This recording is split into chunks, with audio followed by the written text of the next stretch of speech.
कल विधानसभा मानसून सत्र है। ऐसे में सर्वदलीय बैठक बुलाई गई है सतीश महाना की तरफ से, और ये उम्मीद की गई है कि कल जो विधानसभा जो सत्र है वो सभी के सहयोग से चलेगा। मेरे साथ खुद स्वामी प्रसाद मौर्य जी हम उनसे बात करेंगे। सर, मानसून सत्र की कल शुरुआत हुई है। आज विधानसभा अध्यक्ष सतीश महाना ने एक सर्वदलीय बैठक भी बुलाई, अपील की गई है और सहयोग की अपील की गई। क्या लगता है किस तरह रहेगा सर?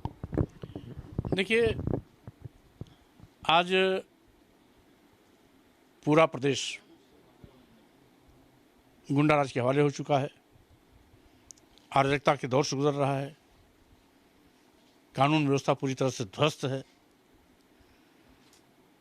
महंगाई की मार से जनता त्रस्त है, किसानों के साथ हक तलफी हो रही है। यहाँ तक कि किसान जहाँ एक और महंगाई की मार से पीड़ित है, वहीं दूसरी ओर समय समय पर जब भी उसके खेत का उपज तैयार होता है तो सभी तरह के नदारत होते हैं, बिचौलियों के माध्यम से बेचने के लिए मजबूर होता है। छुट्टा जानवरों के आतंक से प्रतिदिन 10-15 लोग मरते हैं,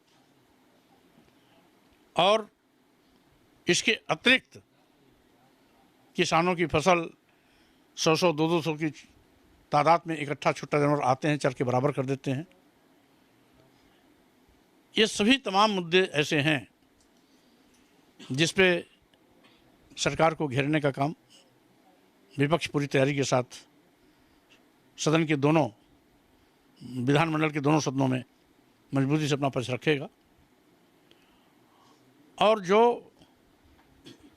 सरकार ने वादा खिलाफी किया है,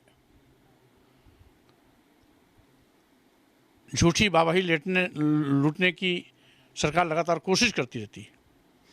सरकार की कमियों पर ध्यान न जाए, समाज को हिंदू मुस्लिम के भटकावे में रखना चाहती है। जब जब चुनाव नज़दीक आता है तो मस्जिद और मंदिर का चोचला गढ़ करके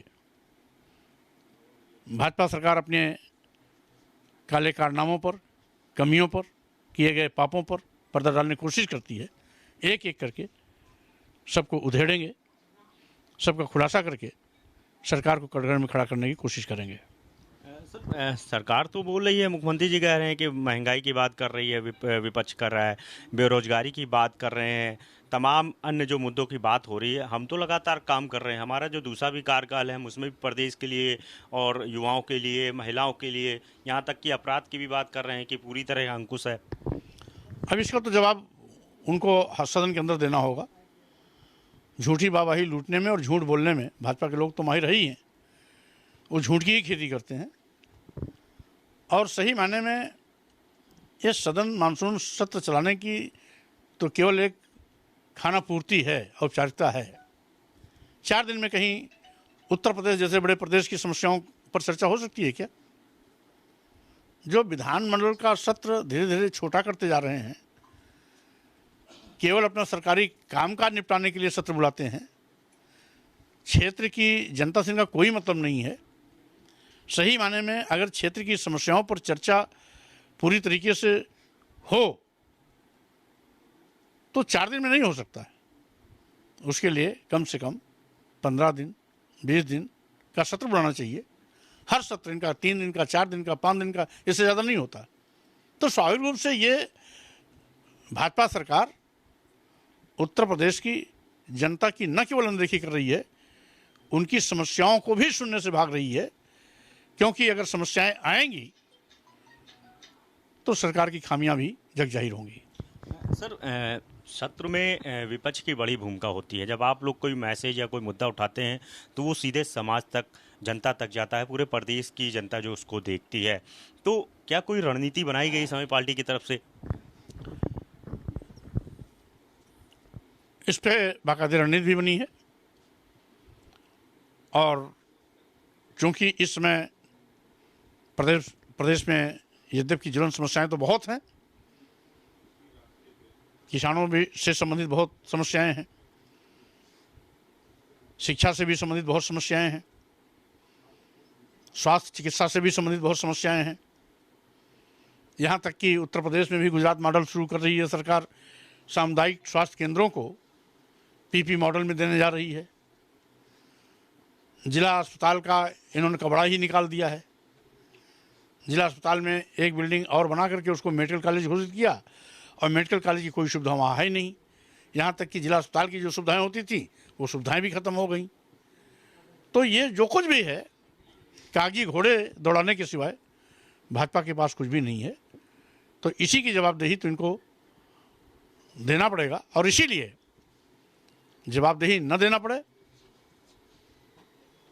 सत्र को दिनों दिन छोटा करते जा रहे हैं। सर आखिरी सवाल है, क्योंकि आपने इस मुद्दे को बहुत उठाया। ज्ञानव्यापी की बात कर रहे हैं सर। सर्वे का आदेश हुआ है, जो एजेंसी है वो एसआई वो जांच कर रही है। क्या लगता है सर, क्योंकि मुख्यमंत्री जी ने बीच में बोला कि भाई मुस्लिम को सामने आना चाहिए, एक प्रस्ताव खुद ही लेके आना चाहिए। तो ये दरिया दिल मुख्यमंत्री क्यों नहीं दिखाते हैं? जब अभी भी मुस्लिम समाज उसमें नमाज पाँचों समय का पढ़ता है तो आधिकारिक दावा तो मुस्लिम समाज का है। हिंदू पक्ष की ओर से मुख्यमंत्री को भी नोटिस गई है तो हलफनामा उत्तर प्रदेश सरकार की ओर से दे दें कि ज्ञानवापी मस्जिद है, ज्ञानवापी मस्जिद रहेगा, विवाद अपने आप खत्म हो जाएगा। ये तो जब जब चुनाव नज़दीक आता है तो इनके पास दो ही मुद्दे हैं, या तो हिंदू मुस्लिम या तो मस्जिद मंदिर। इनको देश प्रदेश की जनता के हितों से कोई मतलब नहीं, समस्याओं से कोई मतलब नहीं, विकास से कोई मतलब नहीं, शिक्षा से कोई मतलब नहीं, स्वास्थ्य से कोई मतलब नहीं। आज कुल मिलाकर के जनता के आंख में धूल झोंक करके अपना उल्लू सीधा करने के लिए मुस्लिम हिंदू कह करके हिंदू वोट को पोलराइज करने की कोशिश कर रहे हैं। लेकिन अब इस देश का दलित आदिवासी पिछड़ा भी समझ गया कि हिंदू हमें वोट देने कहते जरूर हैं, लेकिन सत्ता में आने के बाद हमारा आरक्षण ख़त्म कर रहे हैं, हमारे ऊपर जनजातीय अत्याचार कर रहे हैं, हमारे ऊपर फर्जी मुकदमे फैला करके सरकारी दबाव बना रहे हैं। और साथ ही साथ भाजपा सरकार आज जब भाजपा सरकार में देश के महामहिम राष्ट्रपति जी को मंदिर में जाने से रोका जा रहा है, इसके पहले भी तत्कालीन राष्ट्रपति रामनाथ कोविंद जी को रोका गया, पूर्व मुख्यमंत्री अखिलेश यादव जी के कालिदास मार्ग खाली करने पर गंगा गौमूत्र से धुला गया और फिर बाद में गंजल से धुला गया। तो स्वाभाविक रूप से अब समझने लगा आदिवासी भी, दलित भी, पिछड़े भी कि ये हमें केवल वोट लेने के लिए हिंदू कहते हैं, सम्मान देने के लिए, स्थान देने के लिए, हक देने के लिए, अधिकार देने के लिए हम इनके लिए कुछ भी नहीं है। और यही कारण है कि अब उसका भी गलत मुगलता ख़त्म हो रहा है और इनके खिलाफ लामबंद होना शुरू हुआ है। सर कहते हैं कि उत्तर प्रदेश से ही जो है रास्ता दिल्ली का खुलता है। बीजेपी लेकिन ये दावा बड़े ही मजबूती से कर रही है कि इस बार हम 80 सीटों पे काम कर रहे हैं और 80 सीटें हम लेके आ रहे हैं। तमाम सवाल आप खड़े कर रहे हैं, लेकिन वो फिर भी दावे कर रही है। ये दावा तो हिमाचल प्रदेश में बीजेपी कर रही थी, ये दावा तो कर्नाटक के चुनाव में बीजेपी कर रही थी। तो जैसे वहाँ पर इनका सुपड़ा साफ हुआ है, हिमाचल प्रदेश में भाजपा बुरी तरह से पिट गई, सत्ता से बाहर हो गई। कर्नाटक में भी इनके हाथ कुछ नहीं लगा, 1 महीना पूरा का पूरा केंद्रीय नेतृत्व पड़ाव डाला था, हाथ कुछ नहीं आया, वहाँ भी बुरी तरह से पराजित हुए। तो ये बीजेपी नहीं बोल रही, ये सत्ता का घमंड बोल रहा है। और सत्ता का घमंड जब जब भी किसी पार्टी और नेता पर चढ़ता है तो उस भूत को जनता उतार देती है। अब 2024 भाजपा की विधायी का चुनाव होगा और उत्तर प्रदेश से ही इनकी विदाई की शुरुआत होगी। तो बिल्कुल समाजवादी पार्टी के वरिष्ठ नेता स्वामी प्रसाद मौर्य जी मेरे साथ थे।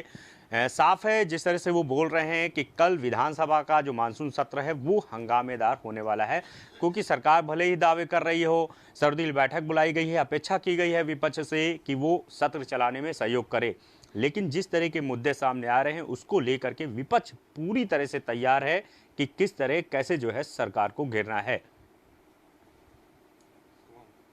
कैमरा पर्सन शुभम साथ अनूप कुमार, भारत समाचार, लखनऊ।